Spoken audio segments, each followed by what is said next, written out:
दिल बन आए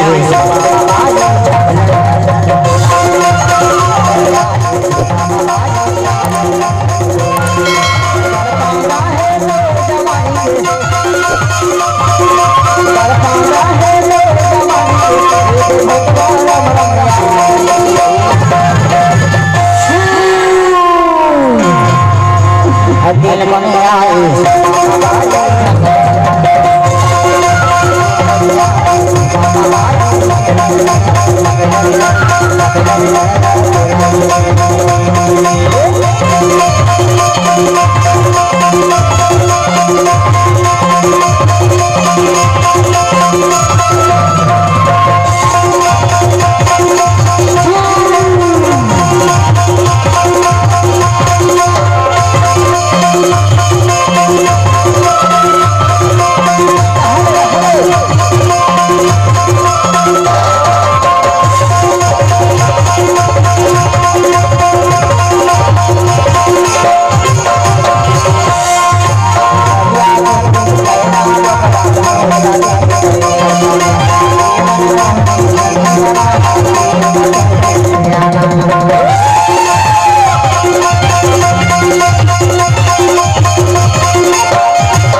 ऐसे मारने वाला भूत नहीं है वो, ये बहुत बड़ा भूत है।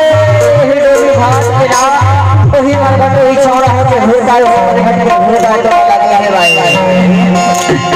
ऐसे कुमार है एक है में असली मंत्र लबार देखा एक तो छोड़ दही और दोबारा परेशान कर, ठीक है ना? आधार कार्ड पर चल बेटा जहाँ से आए वहाँ से आगे छोड़ दे। ए भाई का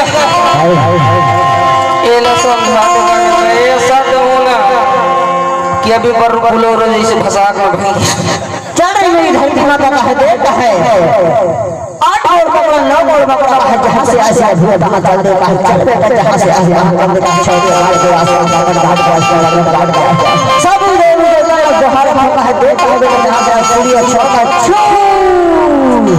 ना ना ना ना ना